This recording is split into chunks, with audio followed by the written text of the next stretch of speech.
I knew it. Star Trek is of the devil. Just like everything else that's good. This is a review of the Star Trek The Animated Series episode, The Magicks of Magus 2. If you have not seen this episode and you don't want to know how easy it is to master the magical arts, apparently, be warned. Spoilers beyond this point. What if I told you that an episode of a Saturday morning children's cartoon told its young viewers Satan was good, actually, in 1973? And what if I told you that is the least bonkers thing about that episode? Would you want me to tell you more? I hope so, because we're at that bit now. After years of scientists theorizing that new matter is being created at the center of the galaxy, Captain Kirk has finally decided, you know what? To hell with it. Let's go see for ourselves. So the Enterprise flies to the center of the galaxy, and hey, look at that. Cosmic fireworks. I guess that's what Creatio ex Nihilo looks like. See how educational this show is? But there's a problem. The Enterprise gets drawn into some kind of cosmic storm. Sulu's like, engines can no longer hold position, Captain. We're being pulled in at warp 6. Warp 7. Kirk's like, full reverse. Sulu says, it's not working, Captain. Warp 9. Warp 10. Kirk says, emergency power. Sulu's like, warp 14. Warp 56. Warp 1,000,000. Spock says, I've got an idea. Let's make for the center of the storm. There will be calm there.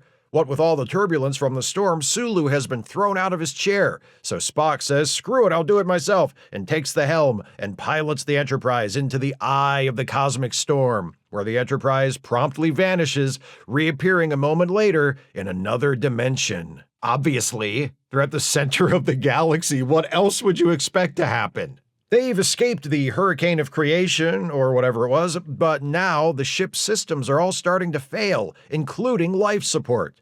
The crew seems doomed until this friendly-looking fellow appears and says, humans! Fucking up as usual, I see. Here, let me help you out. And he waves his hand, and the life support systems come back on, and the Enterprise is suddenly facing a planet that looks like a peeled grapefruit. The new guy says, I knew you'd come looking for me eventually. Please allow me to introduce myself. I'm a man of wealth and taste. My name is Lucien, and I have come to party, but only with the leads. And he waves his arms, and he, Kirk, Spock, and McCoy vanish and reappear on the surface of the grapefruit planet. Things on the planet are weird. Orange and swirly, nothing is solid, not even their bodies. After complaints from McCoy and Kirk, but not from Spock, who doesn't seem to mind any of this, Lucien changes things up again, and they find themselves in more conventional surroundings, standing in a forest, overlooking an alien town. Lucien says, welcome to my home planet, Magus 2.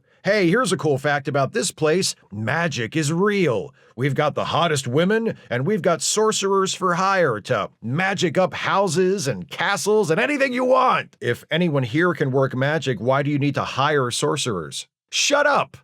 Also, because we all specialize in different kinds of magic, so there. Lucien explains that the people of Magus 2 are powerful magicians, but they are the only form of life here. So, a long time ago, a bunch of them got bored and decided to venture out into the galaxy to meet new people. Eventually, some of them landed on Earth, where they worked magic, advised humans, made friends, helped out. It was great, but then yada yada yada. Eventually, they had to leave, and now here they are. Kirk asks Lucien for more details on why they had to leave Earth if everything was so great, but Lucien suddenly seems alarmed and says, nope, time for you to go, bye. And Kirk, Spock, and McCoy suddenly find themselves back on the Enterprise. With all the ship's systems other than life support still not functioning, Spock decides to indulge his long simmering interest in devil worship. He draws a pentagram on the floor, calls upon the magical forces that objectively exist in this dimension, and causes a chess piece to move through telekinesis. Since apparently all you need to do in order to work magic in this dimension is believe you can work magic, pretty soon everyone's doing it. Sulu conjures himself a woman. Who's he kidding? But the woman transforms into Lucien, who says, hey, what are you dum-dums doing? All this magical energy you're using can be traced. If that happens, you are dead. And another voice says, "You are the dead." And ghosts appear and start racing around the bridge. And they say, speaking in a voice that sounds a lot like Sulu trying to be spooky while telling a ghost story, "So you Earthlings have come to spread your evil to our home. Well, that's not gonna happen. This time, we will punish you. And also, Lucien, let's go." The Enterprise is pulled toward the grapefruit planet and kinda splits in half and explodes. That's probably not good for it. Then Kirk, Spock, McCoy, and the rest of the crew find themselves in stocks in the center of what looks like the town of Salem, Massachusetts, circa the late 17th century.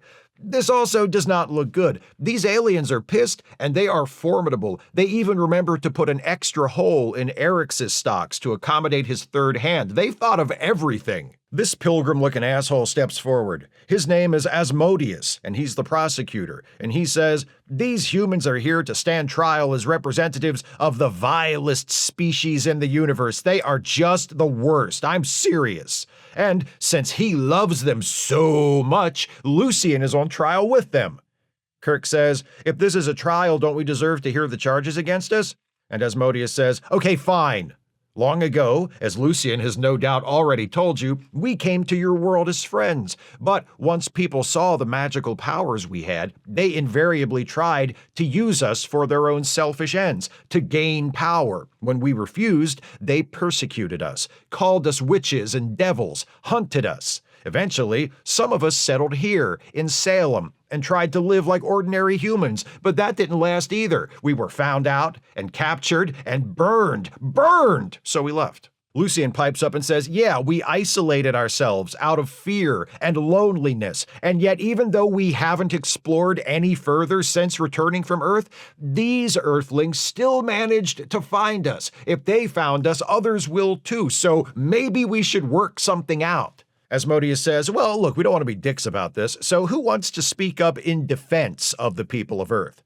Spock says, "I will. I'm not even from there. I mean, my mom is, but it's not like I'm there all the time." Spock is released from the stocks, and he calls Lucien as a witness. He says, "Lucien, how come you're the only one of your people who doesn't hate and fear humans?" Lucien says, "Because humans are like me, party animals, who are also curious and questioning. My people are always alone with their own knowledge. Humans seek out each other's company. They want to be together. They share. That's more my jam." Spock calls Captain Kirk as a witness. He asks Kirk if humanity has improved any since the days of the Salem witch trials.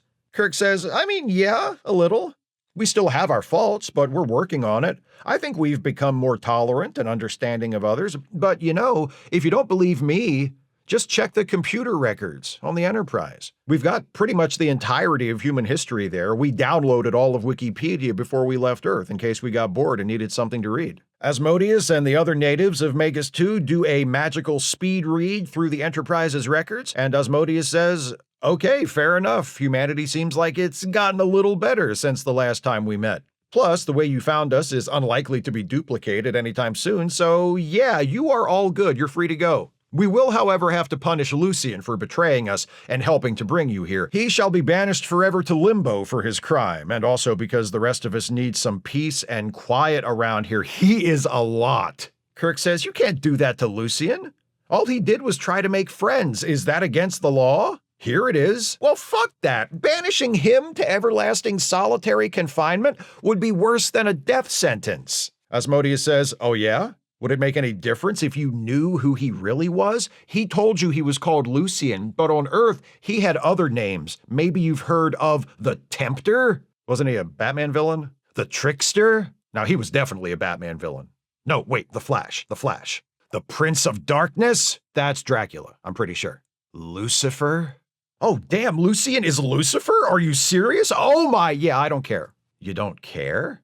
"Nah, I'm not religious. If other people thought he was the devil, that's their problem. He seems like good people to me, and I won't let you harm him." "Oh yeah? What are you gonna do about it?" And Spock says, "Captain, use the magic. It's inside you." "The magic is inside me? It always has been, Jim." So Kirk and Asmodeus have themselves a good old-fashioned magic off. Kirk matches Asmodeus spell for spell, and can I just say, this is so insulting.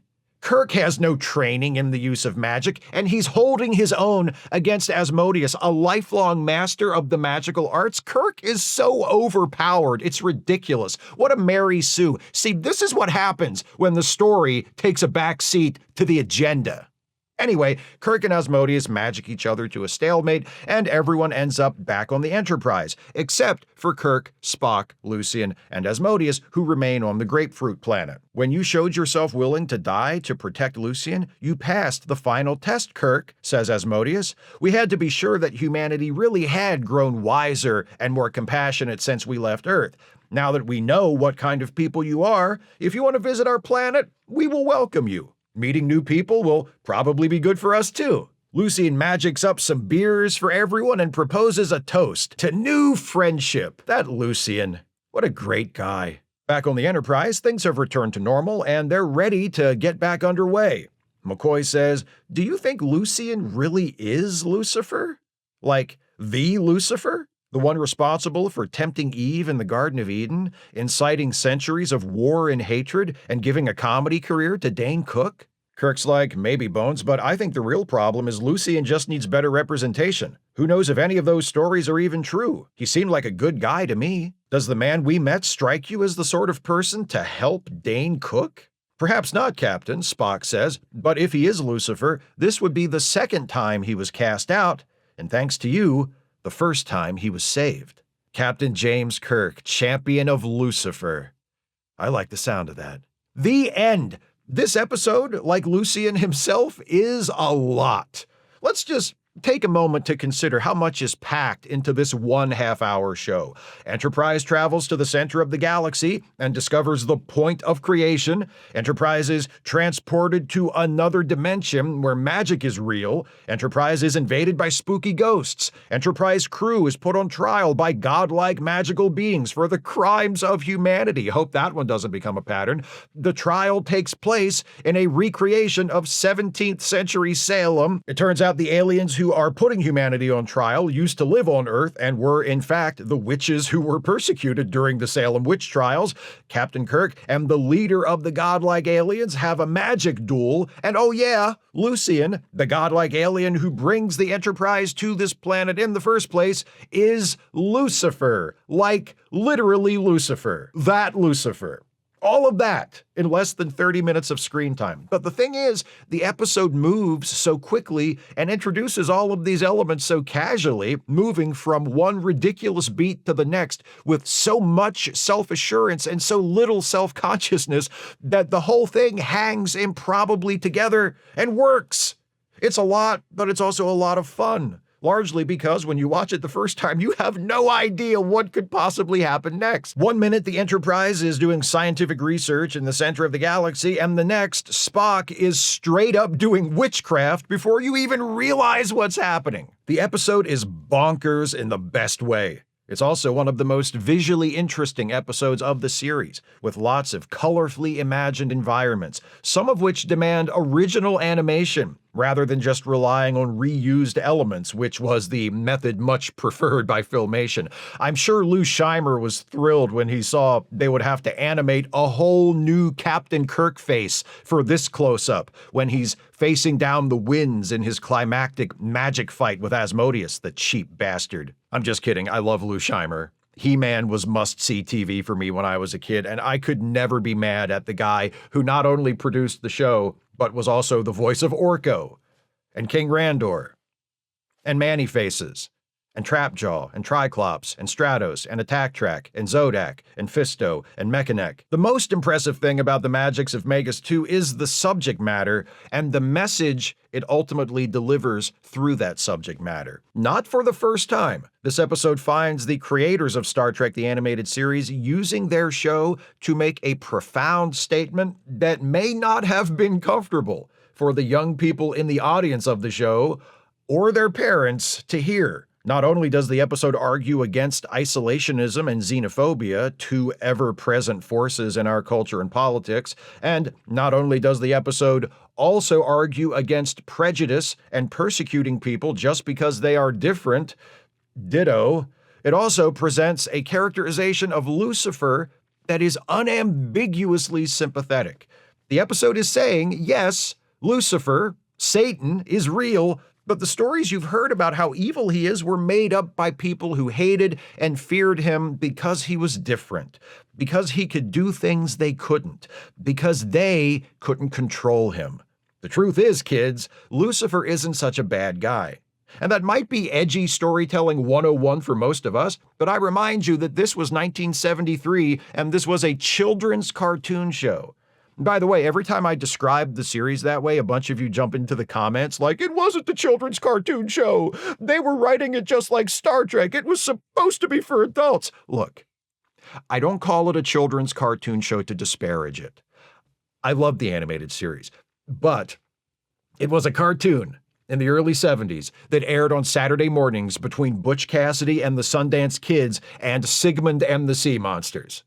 It was children's programming, whether you like it or not. And personally, I don't see why anyone should have a problem with it. The fact that the producers knew they were making a show that would be primarily watched by kids and they still chose to tell stories like this one makes the show even better in my eyes. Maybe Lucifer wasn't the villain, maybe the people who told you he was the villain are the actual villains, is a fairly radical thought to be planting in the heads of children, especially in a majority Christian nation like the US, where Lucifer is the default embodiment of all that is evil. It's the kind of question that can get a young person to start questioning other things, not just religious beliefs, but all sorts of received wisdom about history and society and humanity.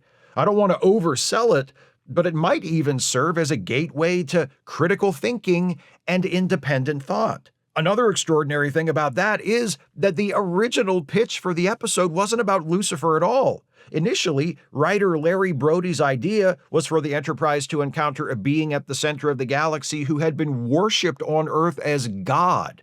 The network rejected that. Too blasphemous for NBC, I guess. But they were fine with the story if the character was the devil instead of God, which actually works out a lot better if you ask me.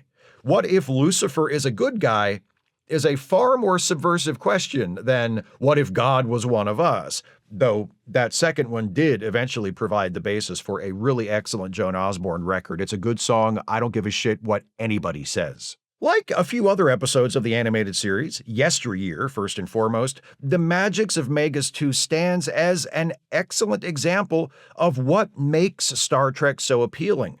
Its superficially ridiculous and outlandish story that, underneath its bright, silly visuals, makes a serious and important point about human beings and how we ought to treat each other. Captain Kirk saves the day by defending Lucien from unjust punishment, by standing up for the outcast. And in so doing, he also unequivocally rejects superstition. As Modia says, "Don't you know who you're defending? That's Lucifer." And Kirk snaps back, "We're not interested in legend." Even in a world filled with real magic, Kirk has no use for magical thinking, nor for scapegoating, nor for irrational fear and intolerance. It's the essence of Star Trek. One more thing. So, this episode shows us that there's a planet at the center of the galaxy where Lucifer lives. Then, like 15 years later, Star Trek V would show us that there's also a planet at the center of the galaxy where God lives, sort of. Plus, in the original He-Man and the Masters of the Universe cartoon, Eternia is said to be at the center of the galaxy. And since that show, like Star Trek the Animated Series, was produced by Filmation, I take it to be fully Star Trek canon as well. So, the center of the galaxy is a pretty crowded place, huh? Lucifer? God? Skeletor? Technically, Eternia is said to be located at the center of the universe, not the center of the galaxy, so the bit doesn't really work. But if you're also enough of a He-Man nerd to have noticed that, you have no right to sit in judgment of me. We're the same. We're the same. We shouldn't fight. We should be friends. Lucifer taught me that. Those are my thoughts on the Magicks of Magus 2. What do you think of this episode? Please share your thoughts with me in the comments. If you'd like to support this channel and I sure wish you would. If you can afford it, you can do so by becoming a patron at patreon.com/Steve Shives, becoming a channel member by clicking the join button, or by making a one-time gift by clicking the thanks button, or via PayPal or Venmo. Links are in the description. Please join me next time as this Gods and Monsters batch continues. We move on to Star Trek The Next Generation with a review of an episode from Season 3 titled The Survivors. That's next time. See you then, bud. Thanks for watching and take care, everybody.